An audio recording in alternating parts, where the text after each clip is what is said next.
पुरवठा विस्कळीत, वीज निर्मिती प्रकल्पांनाही फटका. इराण आणि इस्रायल यांच्यातल्या संघर्षानं जागतिक नैसर्गिक वायू पुरवठा साखळी विस्कळीत झाली आहे. या युद्धामुळे कतारहून येणारा सीएनजीचा पुरवठा विस्कळीत झाल्यामुळे राज्यासह देशभरातील वीज निर्मिती प्रकल्पांना फटका बसतोय.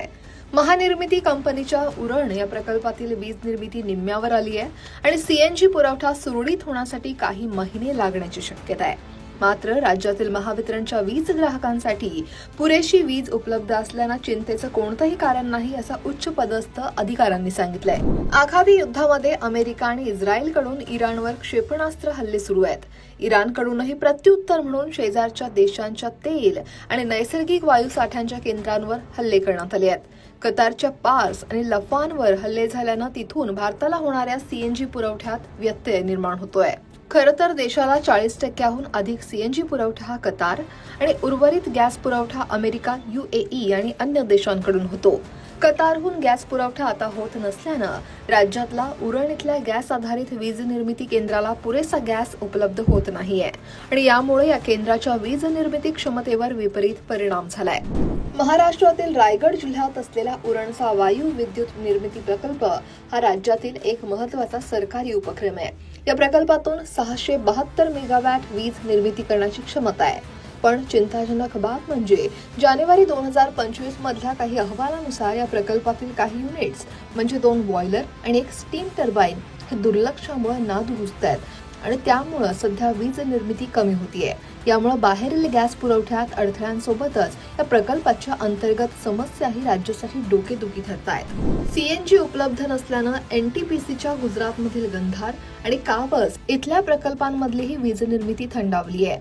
आंध्र प्रदेशातील सुमारे 6000 मेगावॅट खासगी वीज निर्मिती केंद्रांनाही मोठा फटका बसतोय. उरण केंद्राला केंद्र सरकारकडून सवलतीचा गॅस उपलब्ध होत असल्यानं इथली वीज ही तुलनेनं स्वस्त म्हणजे प्रति युनिट 3.5 ते 4 रुपये दरानं मिळते.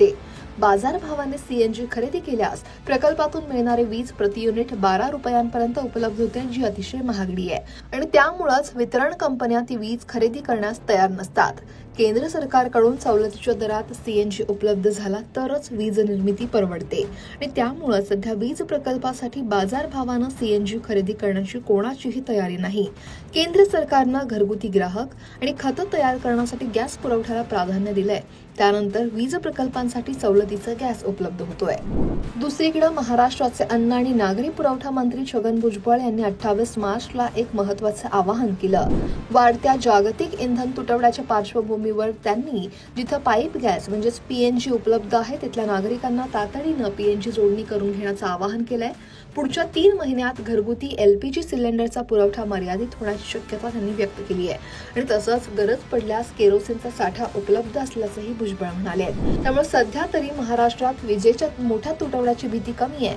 मात्र नैसर्गिक वायूवरील अवलंबित्व कमी करून पर्यायी ऊर्जा स्रोतांवर अधिक भर देण्याची गरज अधोरेखित झाली आहे. या संपूर्ण विषयावर तुम्हाला काय वाटतं?